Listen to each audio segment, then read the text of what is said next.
It gives me great pleasure to have ASHER GRINDLE on, Hollington United, director of all things football, head coach, special one. Yeah, according to some, it's been far too long. That's my fault. It's been a busy season. It's great to see Hollington doing all right, winning the trophy. ASHER, how are you, sir?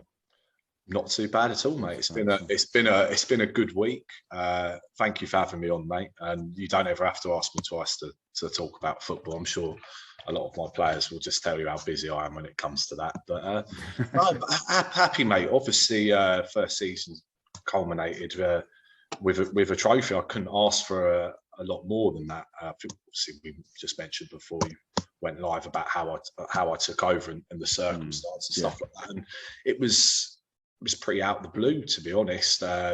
Obviously, I'd been playing. I'd been at Westfield. I actually started managing a side in the East Sussex League when I was 25. So it was quite a young age to start managing. I managed a team called Pesh Hill. First season was okay. It was, again, taking over from, when there was essentially no one else to take over. And then the second season, we actually put a really decent side together. And we ended up winning the Sussex Prem, and then we ended up winning the Birchwood Challenge Cup as well. So we won like a double. Didn't lose a game all season, and then I kind of thought to myself, well, where can I go from here? So I went back. Special one already. Special one already, Asa. Went back to playing. Went and played at Westfield with Stapes, Mark, Jack, Harry, obviously all good friends of mine as well. Again, body started sort of letting me down. I'm not old enough to say that, but I wouldn't say I look after myself particularly, other than going to the gym. Cardio is not my friend, mate, to be honest. Finished up, went back to Pesh Hill, and then COVID came. So I went back to Pesh Hill as like a assistant joint manager with Danny Woodley and Matty Upton, and then COVID hit. And that was that for that season. So when obviously Pricey made the decision to step away from it, I mean, and fair play that they won the league. He achieved what he needs to do. They won the Sussex Intermediate Cup, which is the biggest thing you can win at this level. So I got a phone call off one of the lads who played for Hollington at the time, but who played under me at Pesh, and he kind of said, "Would you be interested?" And it was a strange one, because obviously you're always, loyal to the club you're at the time. And I had a good relationship with Danny and Matty, who I was working with. And it was during the World Cup, during the Euros, sorry. So obviously football fever was there. And I guess I was like, you know what? Like, I think I'd be stupid not to explore the opportunity, because, Hollington, I guess aside from Hastings, is probably the second biggest club in the town, at least in my opinion. Obviously, it's certainly I think it's a bit of a sleeping giant, really, with the right investment. But I'm sure we'll cover that later on. But I went and turned up for a meeting, and it was nice. Pricey was there, and Les, both Leses, and a few other people, and they kind of made it clear that I was like first, second, and third choice. So. Obviously it was flattering. Hollington's a successful club, so I went away and had a little think about it for a couple of days, and I thought, you know what, I'm ready for it. So went in. Just a shame some of the lads that talked me into it in the first case didn't stick around. Otherwise, I might have had an easier task of it this season. Playing with some players that I trusted, and right up until the first friendly, I didn't have a full pre-season. It was sort of halfway through pre-season, so that straight away put me on the back foot a little bit. And obviously, a lot of the squad were very decent players. Some come into the end of their footballing journey, so they. It's a nice way of saying it. Yeah, but they were still, look, the truth is, Chris, still more than capable if they wanted to be, and I would have taken the majority of them in a heartbeat, and particularly the lads I had already sort of worked with before when I was at Pesh, so I was a little bit disappointed. I would say probably is the right word, because again, I sort of took it maybe on the pretense that I'd at least be able to keep some of these lads around, and whether it was that they didn't want to play for me. I don't think it was that they didn't want to play for me. I think it was perhaps more the commitment to, a decent mid-Sussex level is different to the commitment at East Sussex level. So people are getting older and family, work commitments and that kind of thing. So we were struggling, really struggling. The committee always made it clear to me that there wasn't any pressure on this season, and it was a transitional season. It didn't matter where we finished in the league, but it's difficult for me because it's just not. That's just not in my personality. Like, if I'm in, I'm all in. All in, yeah. I worked out the other day, the squad I started the season with, I think only 3 of that 16 that were in the cup final at the end of the season. So there was only 2 players left over from the squad last year. And then the last squad we fielded in the cup final, we only had 4 players over the age of 20. So it is a really, really young side. I guess that in itself presents its own challenges. Didn't have the luxury of, a nice sort of outdoor facility to coach, really, which is again something I really enjoy. Teams like Ringmer in our league have got that lovely brand new facility, and I think it puts them at advantage. Without any sort of finance or anything like that. It's just having a facility like that will attract better players, and I hope. In the years to come, the local council will sort of see the potential that Hastings has as a hotbed for football, not least for Hastings, the biggest club in the town, but for everyone. Build a 4G facility in Hollington, for example, and you're sustaining the area for generations. Providing the demographic, impoverished children, families, whatever, with stuff to do. So I think that's going to be very important to the development of football in the town, and probably the town's economy as well, to be honest. You took over from Scott. You've had we could go back to the special one here, because like when he made Man U finish second in the league, after all, particularly with that Man U side, like yourself, he said it was one of his greatest achievements in football, didn't he? There you go. So here's another special one. Where'd you finish? About 4th? Was it 4th in the end? Fifth now. Fifth in the league. 5th in the league and a cup. Yeah. Not bad considering the amount of changes that took place. It's not. No. I think it's easier to hold that opinion now after winning some silverware. I think I would have probably felt very differently about this season if we hadn't won that cup game.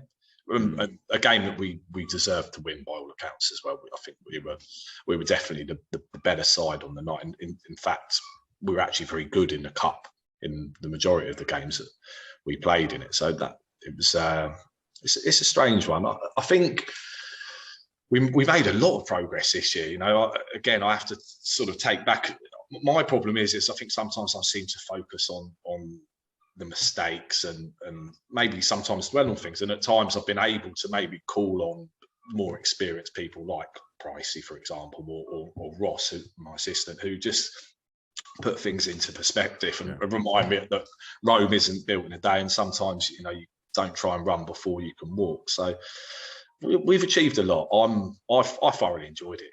It was definitely the most challenging season I've had as a manager. And I think I put something on Facebook the other day when I said, when I reflect on it, I hold it in quite high regard in terms of my achievements as a player and as a manager. It isn't the most, isn't the greatest cup in the world, but in terms of where we started to where we finished, and with the age group of the players that I've got, I think we should be proud. And they're a good group of lads. They've got excellent discipline. A lot of them sort of live and breathe football, very different to how I was as a player. Where I think Mark and Jack would tell you they'd be lucky if I was sober by the time I turned up to the game. And that was into my late 20s as well. So maybe I was just built that way. Things have changed. I think even since I was a young player, the difference between myself at 18 and some of these lads at 18 is huge. I mean, I felt like a man at 18, and with all the win in the world, I just don't think that some of these lads are quite like that. So you have to manage them very differently to how I was managed. For example, when I was playing at Hastings, I was playing for Hastings Reds, that had Keith Miles and Mark Stapes as the management team there. it was if you weren't at it, you were being told you weren't at it. Whereas if I was to maybe interact with some of the lads in that way, I just think it would just destroy their confidence. So it's about finding the balance between getting your point across, but encouraging them to be the best they can be. And it's when they do stupid things, things that you would expect some players to have learned a lot younger, not when they're 18, 19. Yeah. It's been frustrating but rewarding, and it is, like I say, it's a really, really good group. And the aim for me now is to keep as many of them together as possible, and then just add where I can. Experience, I think, is going to be absolutely vital. And it's nice. Me and Ross can obviously impart as much wisdom as we can, but without having the right players in the side and on the pitch, it's you can't lead the side from the sideline. You need 2, 3, 4 experienced lads that played a good level in there to really help us push on. I've just seen today that obviously John, the Sidley manager, has stepped away from it. So I'm not really sure what's going on there. That whether that presents an opportunity maybe for us. Because obviously, how many of them players were playing there for John, or I feel like that's going to shake up the demographic quite substantially. Ringmer, Southwick, 2 strong sides in our division. Both got I'm sure they probably both applied for promotion. I would expect Ringmer not to be in the league next year, and probably Southwick as well, because they're playing at Whitehawk. So real good opportunity if we get the right characters in. And I think for me, that's the most important thing, character. You can be, I've been that young lad in a side full of more experienced players, and they've actually knocked my confidence, And managers can do that as well. And I'm aware of that. I guess I'm not at 32. I'm probably not that far detached from being that young lad. I think that's one of the benefits of starting out managing young. I'm still kind of a bridge between the youngsters and maybe old members of the committee and stuff, sort of halfway in between. I want people that are there for the right reasons, not finance, because we don't pay players at Hollington. There's been, I'm sure there are clubs in our league that have paid people. The obvious ones are obviously the more successful ones, but I don't want to create that culture where some people are on this and the club haven't got the money to be doing that. And if we did have money, we would be hopefully looking to invest it in facilities and looking to progress. And that's the long-term aim. I want to manage this club into the county league. Obviously, it's going to take or need some kind of investment in facility. And I'm hoping that some things are in the woodwork. I don't want to sort of jinx anything and go into too much. But that's it. I understand. Don't you worry. It's hard to get excited because if it ain't decided look what's happened at Hastings. Yeah. 100%. Everyone in, not just Hastings United fans, but people in the town should be excited about that kind of project. It's just, I again just think of it from like an economic standpoint.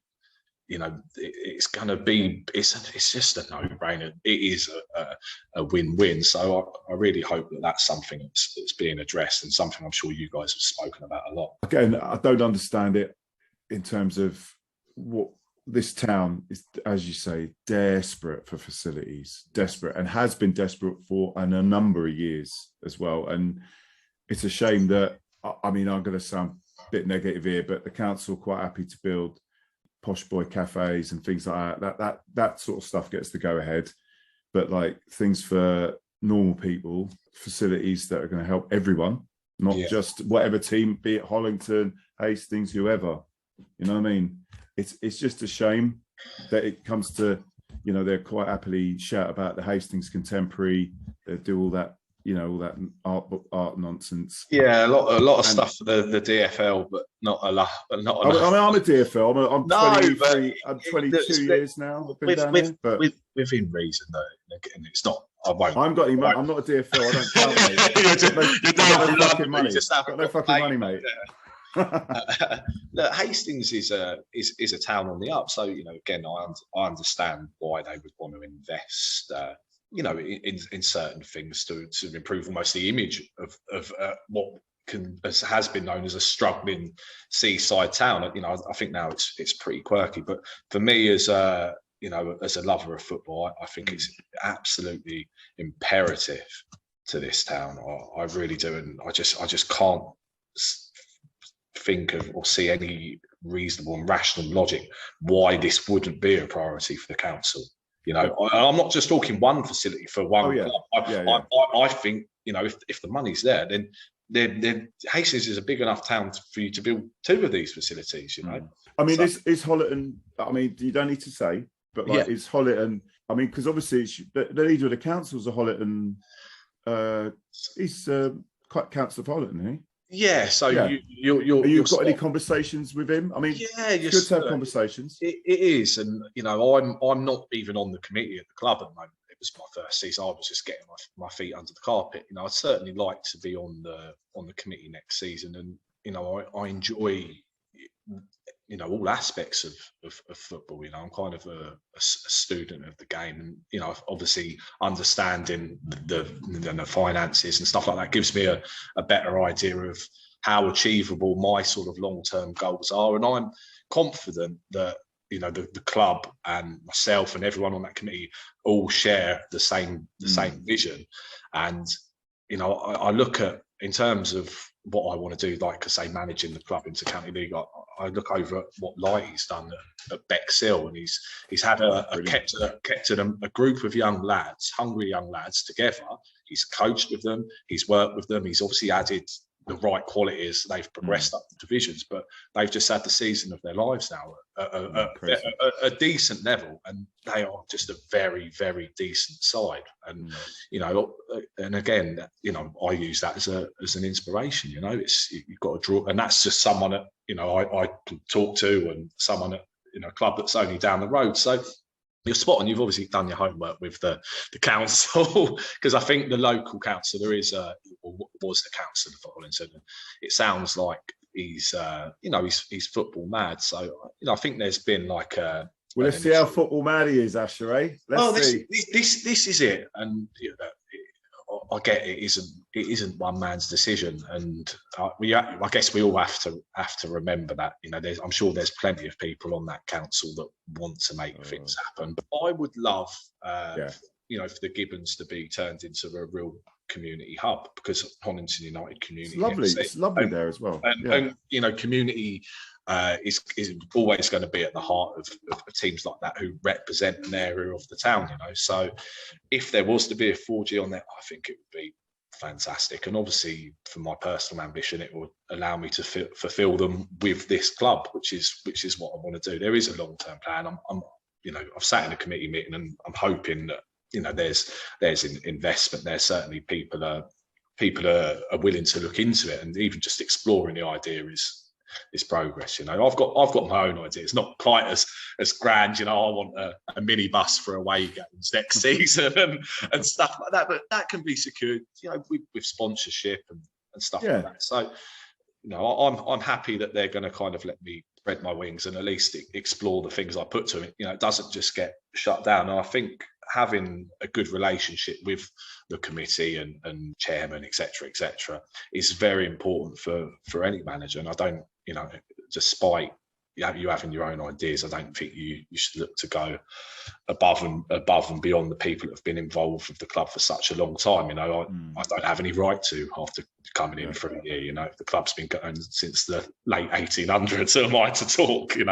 I'm just a flash in the pan as things stand. But I would like I would like to make a mark, long term. That's good. Well, it's good. I mean, obviously, from an outsider looking in, the Gibbons, lovely little grounds. Went there pre-season before the Hastings season started. It's always lovely there. Good little crowd. It's a real shame that there's that glass ceiling at the moment that you can't go up those leagues. And it would be great if that could be unlocked. With a little bit of investment. Oh, mate, 100%. Because the more successful football teams in the town, the better for everyone. Yeah. And there's the players out there. There is the players out there. There's a thriving. It's thriving. And you've touched on it, haven't you? There is the pool of talent is there. 100%. You know, I was just looking. I think James Hull posted a tweet just now about the season he's had. You know, that's that under 23 side there. You know, well, I'm not sure what these lads are planning to do, but if there was other sides in the town that were playing at a slightly higher level, then you know you can dip into that pool of talent, even if it is just on a low basis. You ain't going to nick all our players, though. No, but these lads, you know. Oh, James Hull's a top player. I mean, he wears white Crocs. Yeah, that's wear white Crocs, mate.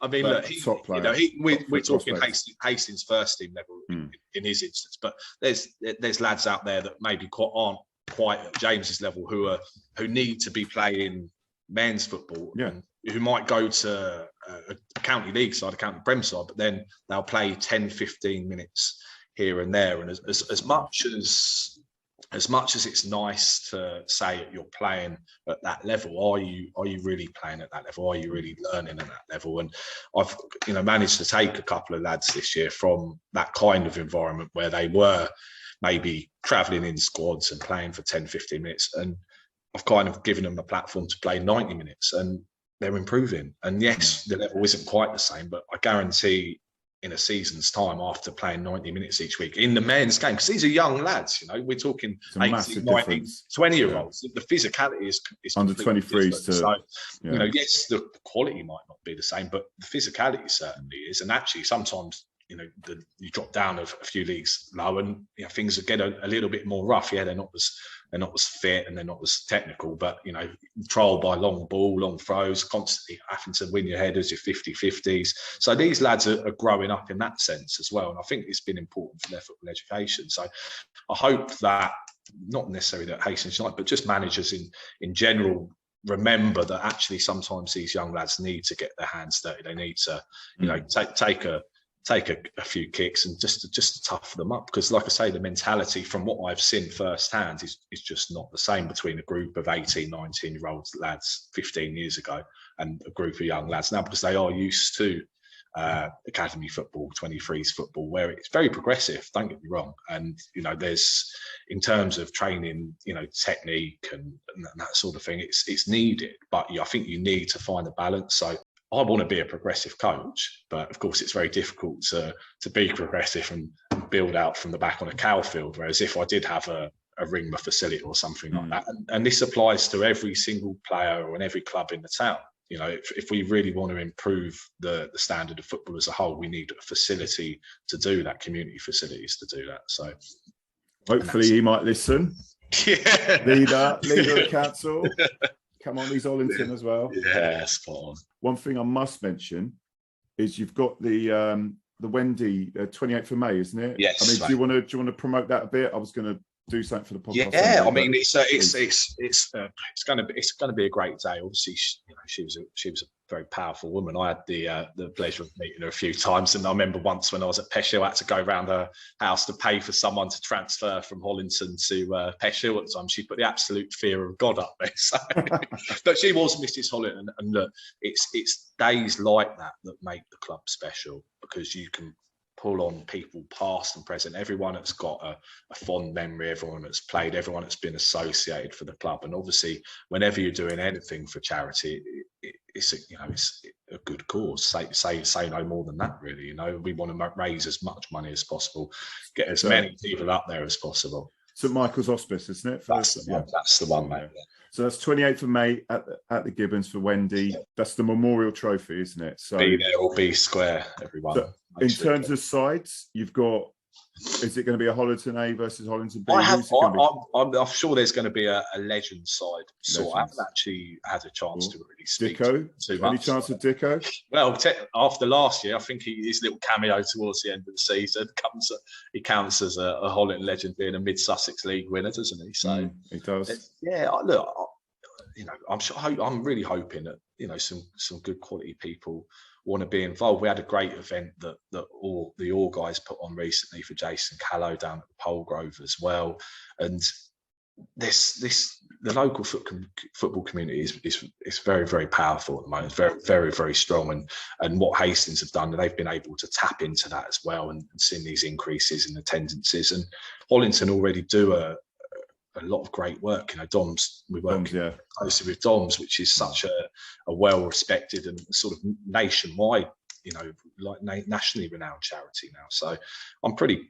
proud of what we're doing already. I see the hard work that everyone puts in with the youth teams as well. And Jordan, who plays for me, has taken on a youth side this year and stuff like that. It just creates those roots from a young age with the club. And, and again, we touched on the facility, but if we did have that, then of course you can create more youth teams and you can get more people involved with the club.